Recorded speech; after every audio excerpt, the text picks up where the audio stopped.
Yeah?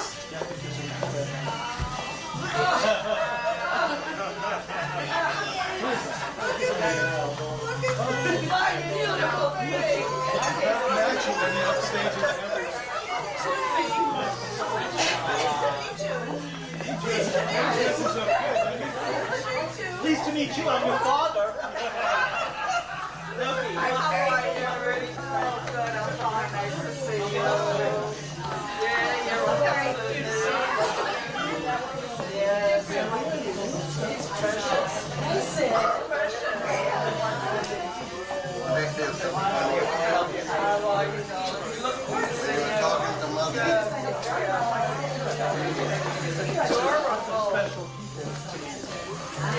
Hi. Oh,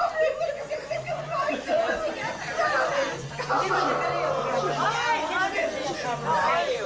Yeah? I'm good. Hi. Good. You got sun yesterday, right? Doesn't she look pretty? You did it right. You did it right. Well, I'm really lame here.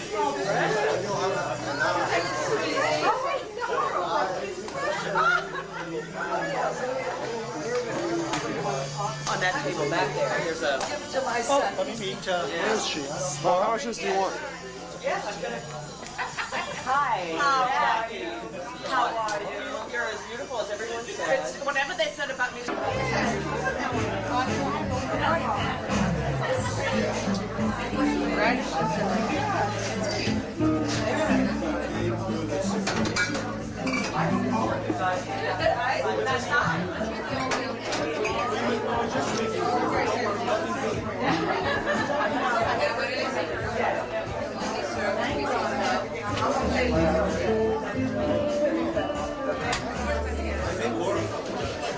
Introduce. So we'd like to begin with, first of all, a special young man that's here this afternoon. We'd like you to give him your complete attention up front. Ladies and gentlemen, how about a big, big round of applause? But first and foremost, let's hear it for son Steve. Now, Steve only comes up if you give him a lot of applause. So let's hear it for son Steve one more time. I think he wants some more than that. One more time, let's hear it for Steve, ladies and gentlemen.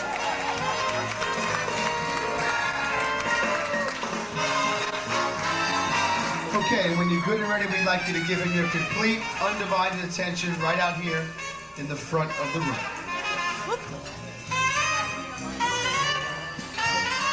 And now we need to introduce my kid brother. He doesn't consider himself my kid brother, but I do. And that's Rick. No applause for Rick. Come on, let's go.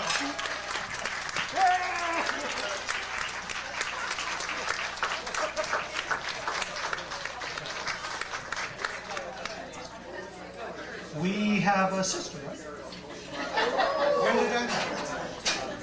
There she is. Is she here? I want to introduce my kid sister, Steve's too. Eileen. Hey.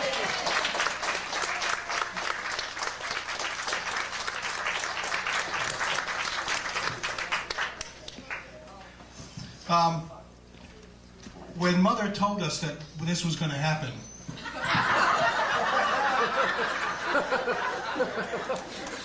we thought we would get together and make it important, you know. And so welcome. Thank you so much for coming here to be with us today. This is a really important thing for us and for Mom. 80 years is a long time, and at least it is to me, although it's beginning to seem like not so long. And I was thinking about what's happened in the world since Mom was born. It's been a remarkable time. And so we wrote some stuff down that we want to share with you about what's happened since 1916. And that's when Mom was born. That was the third year that the United States had the income tax. It was 2 years after Henry Ford invented the assembly line for mass production. It was a year and a half after Mary Phelps Jacob invented the brassiere. The world was at war. The National Women's Party was founded. The first public birth control opened in Brooklyn. Margaret Sanger was arrested for operating. Nothing changes. And Jeanette Rankin of Montana became the first woman elected to the House of Representatives in that year. The Indianapolis 500 motor race is being run today, right now, as we speak. In 1916, that race was won by Dario Resta. I thought you'd like to know that. Woodrow Wilson was the president. The Montreal Canadiens won the Stanley Cup. The U.S. flag had 48 stars, Arizona and New Mexico having joined the Union in 1912. Did you know that all states that joined the Union joined on July 4th? I found that out looking this stuff up. A horse known as George Smith won the Kentucky Derby.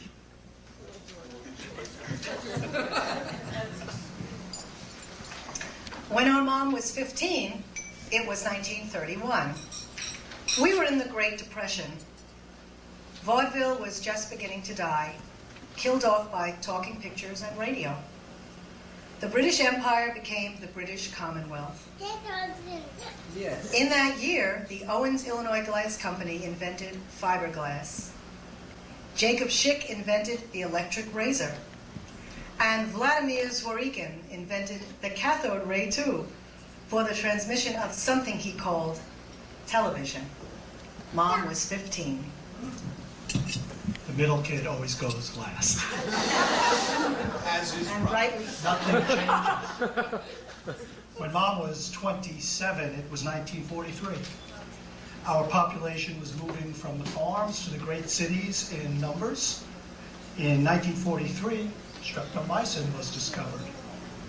And two guys named Max Newman and T.J. Flowers invented the first electronic computer. The world was again at war. There were Coast Guard stations on Rockaway Beach, where men watched the Atlantic Ocean through binoculars for submarines. Do you remember blackouts? The kind that happen when the lights go out. And the best picture was won by Casablanca. And Mom was 27. Casablanca. When our mom was 36, it was 1952, and Harry Truman was president. We were at war again. Television was just beginning to spread across the land, and you could see the TV antennas on tops of the roofs of the lucky houses that had it. All the sets were black and white, of course. You're next, kid. This was the first year that a prescription drug became available that has changed the social mores of our society probably more than any other, the oral contraceptive pill. In 1952, we also got the artificial heart valve, the first experimental videotape, the transistor radio, and, courtesy of Dr. Edward Teller and his team, the hydrogen bomb. Mom was 36.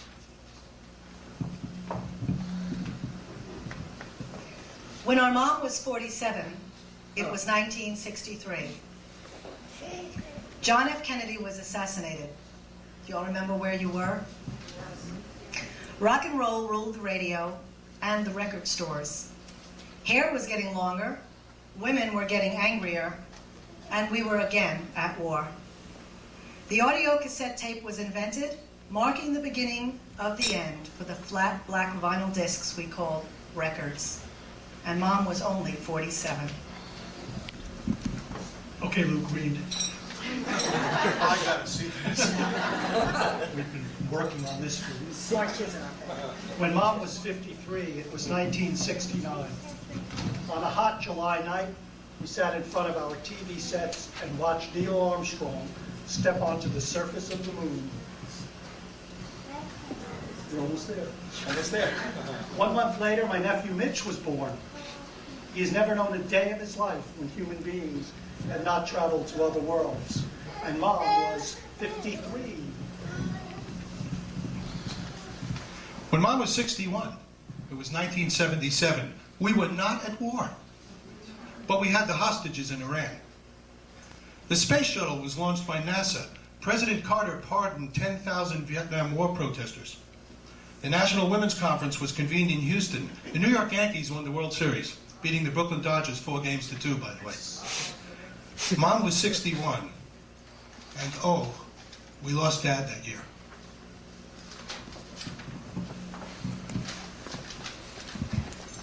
When Mom was 71, it was 1987. The Alzheimer's disease gene was identified.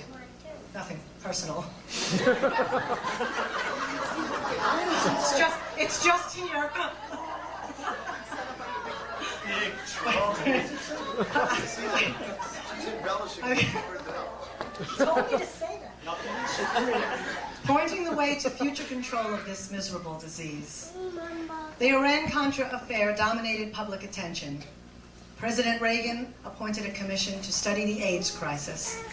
The drug AZT was approved for fighting AIDS.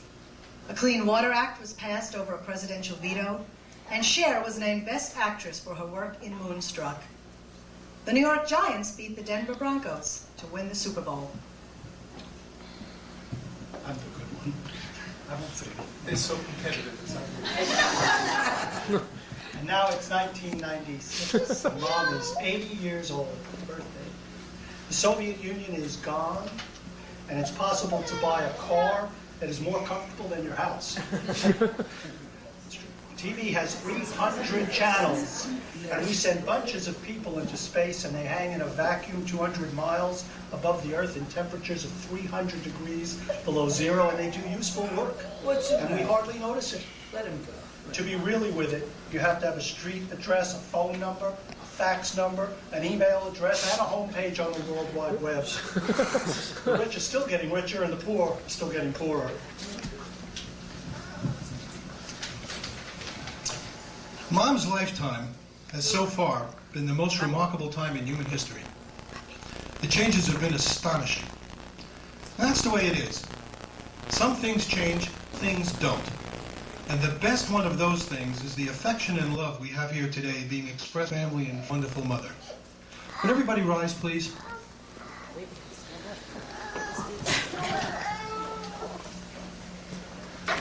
Mom, we raise our glasses to you.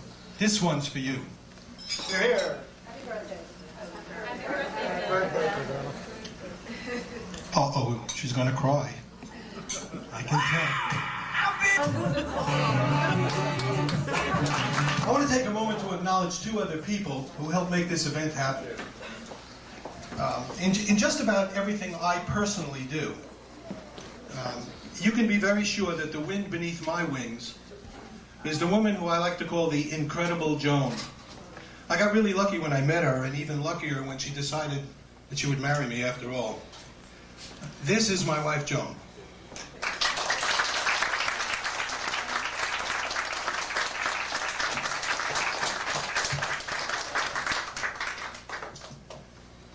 And I have to tell you that along with little Luke, that's the microphone hog over there, doesn't he dress up great? He's our newest cousin. The best thing that's come into this family in a long time is Rick's wife, Laura. And there she is.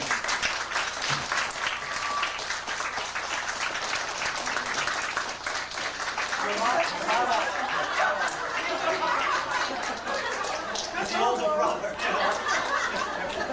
She always likes investing. There's trouble everywhere. Mitch, Rick, do you want to say some stuff?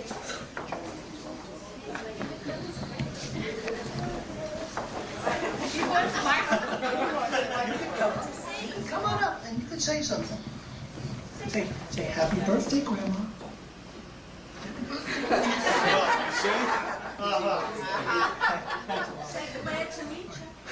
I asked for 30 seconds or so to say my own toast, and I'll ask Mom to share it.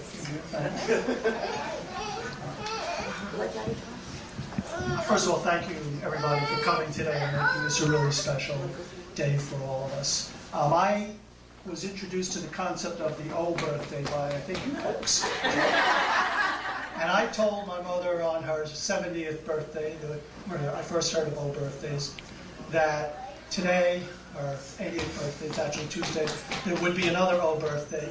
I guaranteed it to her, in fact, and I was right. And I guarantee you that 10 years from now, we'll be doing another O birthday on your 90th. I'm not not guaranteeing a double O birthday, but you never know. At the rate you're going, you'll probably get there. My mom, as all of you know, is a very special person. In addition to being her whole life a loving and caring daughter to her own folks and sister to her brothers, and a mother to Steve and myself and Eileen, an extraordinarily devoted and loving and caring mother. And I love her for all of that. But there's something else I want to say. My mother, about 15 years ago, turned into something I really never expected to see. It was just the mother I knew growing up, was Mom, and we get to know one person. And about 15 years ago, faced with some tremendous adversity, and at a time in her life that was extraordinarily difficult, this woman taught me how to make a life in circumstances that would have been testing for anybody. I learned admiration and respect for my mother in the last 15 years, that while I had it all along as Mom, I learned to have for her, not only as Mom, but as an individual who has done so fabulously in the last 15 years and has shown me strength of character and a way to approach life that is really a model for all of us. She's really fantastic and is still going strong, and I think we're going to see a lot more of it. So, Mom, happy birthday, and thanks very much for everything.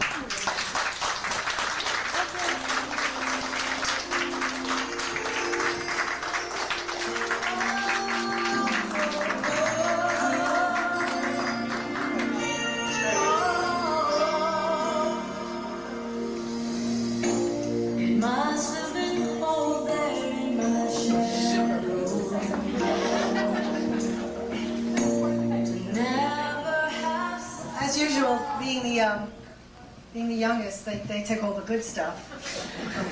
Won't leave me anything to say. But despite being the youngest, I'm also the only girl in the family, so I had certain very valuable lessons taught to me by my mom, lessons that you really can't learn anywhere else. And I just want to say that the most important lesson of which that I learned from my mother is that no matter where you go in life, and no matter what you do, always be sure that your pocketbook matches your shoes.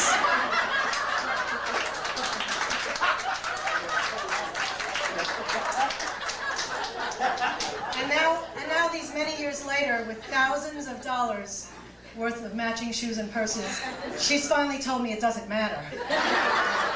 So when we're done, you can come shop in my closet. But Mom, I love you, and you really have taught me the most important lessons. Thank you!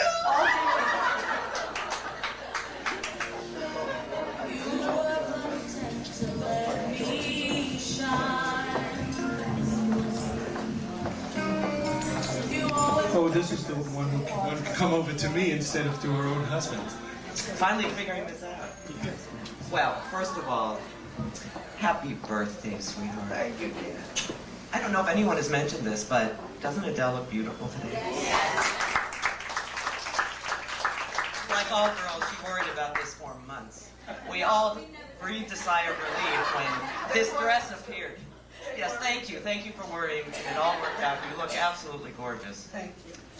It is my pleasure to be here. I'm a very, very lucky person to be part of the Ross family. And to have probably the most wonderful mother-in-law a woman could have. The only thing that's a true shame is that she's just such a terrible grandmother. You know, it's really a shame. You know, Luke hardly knows her. You know, what can I tell you? No, in truth, we all know that she is the world's greatest grandmother, and our son is just, well, just the luckiest boy alive to have someone like you. Thanks. And he's been practicing, and maybe he'll get to it today to say to you, happy birthday, Grandma. And he'll get to it later, but on his behalf, happy birthday, Grandma. Thank you. All right. You want to dance? Luke, you want to dance?